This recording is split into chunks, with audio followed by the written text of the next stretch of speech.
Assalamualaikum warahmatullahi wabarakatuh. Shalom, Om Swastiastu, Namo Buddhaya, dan salam kebajikan bagi kita semuanya. Sebelumnya, perkenalkan kami dari kelompok 2 akan menjelaskan mengenai doktrin yang ada di hukum perusahaan. Sebelumnya, perkenalkan saya Tegar Farid Majid dan rekan saya. Perkenalkan, nama saya Hania Maulidah. Perkenalkan, nama saya Gisha Syakira Rasita. Perkenalkan, nama saya Zara Zahir Silava. Perkenalkan, nama saya Syafika. Doktrin yang pertama. Halo, di sini saya akan menjelaskan mengenai fiduciary duty. Fiduciary duty adalah kewajiban hukum dan etika yang sangat tinggi, merujuk pada tanggung jawab serta kesetiaan mutlak seseorang atau entitas disebut fiduciary yang memegang posisi kepercayaan terhadap pihak lain, disebut beneficiary. Ini berarti fungsi utama dari fiduciary duty adalah untuk memastikan fiduciary wajib bertindak dengan integritas dan loyalitas penuh demi kepentingan terbaik beneficiary dengan itikat baik dan mendahulukan kepentingan beneficiary di atas kepentingan pribadi, serta berfungsi untuk melindungi dan memastikan bahwa kepentingan beneficiary selalu menjadi prioritas utama dalam segala tindakan dan keputusan yang diambil oleh fiduciary. Penerapan fiduciary duty di Indonesia. Doktrin fiduciary duty dalam Undang-Undang Nomor 40 Tahun 2007 tentang perseroan terbatas setidaknya bisa ditemukan di dalam Pasal 92 dan Pasal 97. Pasal 92 ayat 1 dan ayat 2 berbunyi, ayat 1, direksi menjalankan pengurusan perseroan untuk kepentingan perseroan dan sesuai dengan maksud dan tujuan perseroan. Ayat 2, direksi berwenang menjalankan pengurusan yang dipandang tepat dalam batas yang ditentukan dalam undang-undang ini dan atau anggaran dasar. Pasal 97 ayat 1 dan ayat 2 berbunyi, ayat 1, direksi bertanggung jawab atas pengurusan perseroan sebagaimana dimaksud dalam pasal 92 ayat 1. Ayat 2, pengurusan sebagaimana dimaksud pada ayat 1 wajib dilaksanakan setiap anggota direksi dengan itikat baik dan penuh tanggung jawab. Jenis fiduciary duty. Director Fiduciary Duties after Sarbanes-Oxley mengemukakan ada 4 jenis fiduciary duty dengan 2 jenis kewajiban pokok, yaitu yang pertama, duty of loyalty, kewajiban untuk menempatkan kepentingan perusahaan dan pemegang saham di atas kepentingan pribadi fiduciary. Lalu, yang kedua, ada duty of care. Kewajiban ini menuntut fiduciary untuk bertindak dengan tingkat kehati-hatian, kecermatan, dan ketekunan yang wajar. Dan 2 jenis kewajiban fidusia lain yakni ada duty of good faith. Kewajiban ini mengharuskan fiduciary untuk bertindak dengan kejujuran, niat tulus, dan kesungguhan hati demi kepentingan perusahaan. Lalu yang terakhir ada duty of disclosure. Kewajiban ini mengharuskan fiduciary untuk mengungkapkan semua informasi material yang relevan kepada beneficiary, terutama jika informasi tersebut dapat mempengaruhi keputusan beneficiary atau menimbulkan konflik kepentingan. Untuk doktrin yang kedua. Baik, selanjutnya saya akan menjelaskan terkait dengan business judgment rule. Yang pertama yaitu terkait dengan pengertian dan fungsi dari business judgment rule. Business judgment rule adalah suatu konsep di mana direksi perseroan tidak dapat dibebankan tanggung jawab secara hukum atas keputusan yang diambilnya walaupun keputusan tersebut menimbulkan kerugian bagi perusahaan sepanjang keputusan itu dilakukan dengan itikat baik, tujuan dan cara yang benar, dasar yang rasional, dan kehati-hatian. Kemudian penerapan business judgment rule di Indonesia itu terdapat dalam pasal 97 ayat 5 Undang-Undang Perseroan Terbatas. Kemudian saya akan membacakan terkait dengan contoh kasus business judgment rule di Indonesia.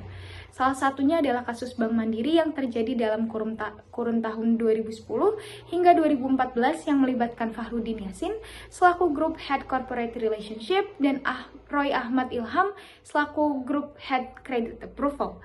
Kasus ini berawal ketika jaksa penuntut umum mengajukan gugatan bahwa Fahrudin dan Roy telah curahkan kredit kepada PT Arta Bama Tax Indo dan PT Arta His Mustika Tax Indo dengan bukti kucuran dana kurang lebih sebesar 51 miliar yang mana dilakukan tidak sesuai prosedur dan syarat-syarat berdasarkan ketentuan perbankan.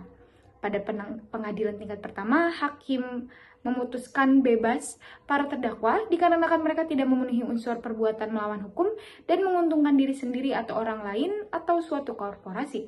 Namun setelah diputus bebas, penuntut umum kemudian mengajukan kasasi yang mana berujung pada Fahri dan Roy yang dijatuhi hukuman selama 5 tahun penjara. Hingga pada tahun 2013, Fahri dan Roy mengajukan peninjauan kembali dan mereka telah berhasil membuktikan bahwa mereka tidak melakukan pelanggaran dan kebijakan yang mereka ambil telah memenuhi syarat due care. Doktrin yang selanjutnya adalah piercing the corporate veil, di mana menurut Munir Fuadi dalam bukunya yang berjudul Doktrin-Doktrin Modern dalam Corporate Law dan Eksistensinya dalam Hukum Indonesia, beliau menyatakan bahwa yang dimaksud dalam teori piercing the corporate veil adalah suatu doktrin atau teori yang diartikan sebagai suatu proses untuk membebankan tanggung jawab ke pundak orang ataupun perusahaan lain atas perbuatan hukum yang dilakukan oleh suatu perusahaan pelaku, tanpa melihat kepada fakta bahwa perbuatan tersebut sebenarnya dilakukan oleh perusahaan tersebut. Di mana ciri dari doktrin ini sendiri yaitu digunakan manakala keadaan yang mengharuskan hapusnya tanggung jawab perseroan terbatas apabila terbukti perseroan terbatas didirikan semata-mata sebagai alat yang digunakan pemegang saham untuk memenuhi tujuan pribadinya sendiri. Melalui prinsip ini sendiri, membuka tirai perseroan di mana kekebalan yang biasanya dimiliki oleh pemegang saham, direksi maupun komisaris, yaitu tanggung jawab terbatas, dibuka dan diterobos menjadi tanggung jawab tidak terbatas hingga kekayaan pribadi manakala terjadi pelanggaran, penyimpangan, ataupun kesalahan dalam melakukan pengurusan perseroan. Untuk penerapannya itu sendiri, itu dalam keadaan yang pertama, tujuan perseroan ataupun formalitas-formalitas hukum diabaikan. Yang kedua, pemegang saham perseroan memberlakukan aset perseroan sebagai harta mereka sendiri. Yang ketiga, perseroan gagal memelihara catatan-catatan ataupun dokumen-dokumen yang diperlukan. Yang terakhir, yaitu perseroan tidak cukup modal, tetapi perseroan tersebut tetap berjalan, serta perseroan digunakan untuk tujuan-tujuan curang, misalnya untuk menghindari adanya pajak. Pemegang saham perusahaan dapat dibebani tanggung jawab sampai ke harta pribadi mereka apabila dalam keadaan yang pertama, persyaratan perseroan sebagai badan hukum belum atau tidak terpenuhi. Yang kedua, pemegang saham yang bersangkutan baik langsung maupun tidak langsung dengan itikat buruk memanfaatkan perseroan semata-mata untuk kepentingan pribadi. Yang ketiga, pemegang saham yang bersangkutan terlibat dalam perbuatan melawan hukum yang dilakukan oleh perseroan. Yang terakhir, pemegang saham yang bersangkutan baik langsung maupun tidak langsung secara melawan hukum menggunakan kekayaan perseroan yang mengakibatkan kekayaan perseroan menjadi kurang ataupun tidak cukup untuk melunasi utang perseroan tersebut. Doktrin yang keempat. Baik, di sini saya akan melanjutkan pembahasan yang keempat tentang doktrin-doktrin dalam hukum perusahaan mengenai doktrin ultra vires. Untuk yang pertama, saya akan menjelaskan apa itu definisi doktrin ultra vires.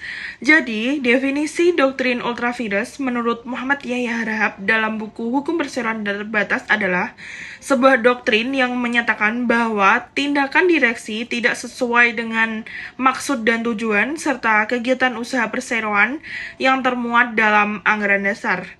Kegiatan tersebut dianggap melampaui kapasitas-kapasitas perseroan. Baik, untuk pembahasan yang selanjutnya, saya akan menjelaskan mengenai tujuan dibentuknya doktrin ultra-virus.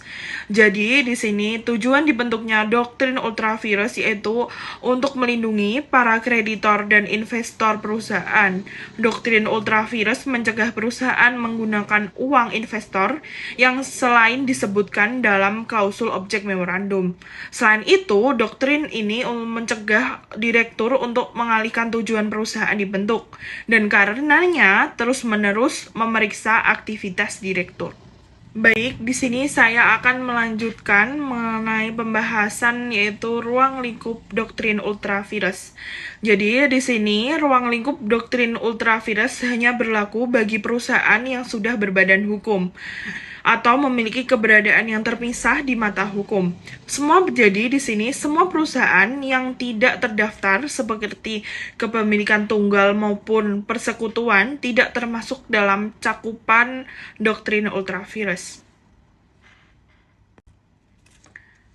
Baik, untuk pembahasan yang selanjutnya, saya akan menjelaskan mengenai dampak doktrin ultra-virus. Di sini ada beberapa dampak dari doktrin ultra-virus itu sendiri. Yang pertama, adanya perintah. Dalam hal ini, para anggota perusahaan dapat mengeluarkan perintah terhadap perusahaan untuk mencegah terlibat dalam aktivitas ultra-virus. Kemudian, yang kedua, ada kontrak ultra-virus. Dalam kontrak ini bersifat batal demi hukum, artinya sejak awal yang berarti kontrak tersebut tidak dapat diberi status hukum meskipun melalui ratifikasi dan estopel.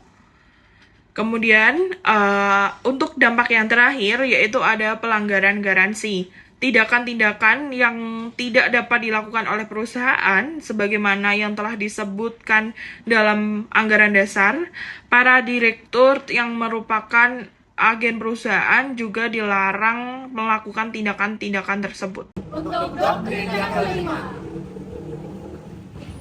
Baik, saya akan menjelaskan derivative action di dalam hukum perusahaan. Dalam konteks hukum perusahaan, derivative action adalah mekanisme hukum yang memungkinkan pemegang saham untuk menggugat direksi, komisaris, atau pihak ketiga atas nama perusahaan, bukan untuk kepentingan pribadi mereka. Gugatan ini dilakukan jika pihak-pihak tersebut dianggap telah melakukan pelanggaran hukum, kelalaian, ataupun tindakan yang merugikan perusahaan. Namun, tidak ada upaya dari internal perusahaan untuk menindaklanjutinya. Dasar hukum derivative action di Indonesia dapat ditemukan dalam Undang-Undang Nomor 40 Tahun 2007 tentang perseroan terbatas UU PT, tepatnya dalam pasal 97 ayat 6 untuk direksi dan pasal 114 ayat 6 untuk komisaris. Dalam aturan tersebut, pemegang saham yang mewakili sedikitnya 10% dari jumlah saham dengan hak suara berhak mengajukan gugatan ke pengadilan apabila ada kerugian yang ditimbulkan oleh pengurus dan perusahaan tidak mengambil tindakan hukum. Tujuan utama dari derivative action adalah untuk memberikan perlindungan terhadap perusahaan dari tindakan penyalahgunaan wewenang ataupun kelalaian oleh pengurus. Ini juga menjadi salah satu bentuk checks and balance, khususnya untuk menjaga hak-hak pemegang saham minoritas dan memastikan adanya akuntabilitas dalam pengelolaan perusahaan. Sebagai contohnya, bayangkan seorang direktur menggunakan dana perusahaan untuk kepentingan pribadi dan komisaris tidak bertindak. Dalam situasi ini, pemegang saham minoritas dapat mengajukan atau melakukan derivative action agar dana tersebut dikembalikan kepada perusahaan. Secara umum, derivative action adalah alat penting dalam penegakan good corporate governance. Mekanisme ini memastikan bahwa pengurus tidak kebal hukum dan bahwa perusahaan dikelola secara transparan dan bertanggung jawab demi kepentingan seluruh pemangku kepentingan. Sekian presentasi dari kelompok 2. Apabila ada kesalahan, mohon dimaafkan dan terima kasih banyak. Wassalamualaikum warahmatullahi wabarakatuh.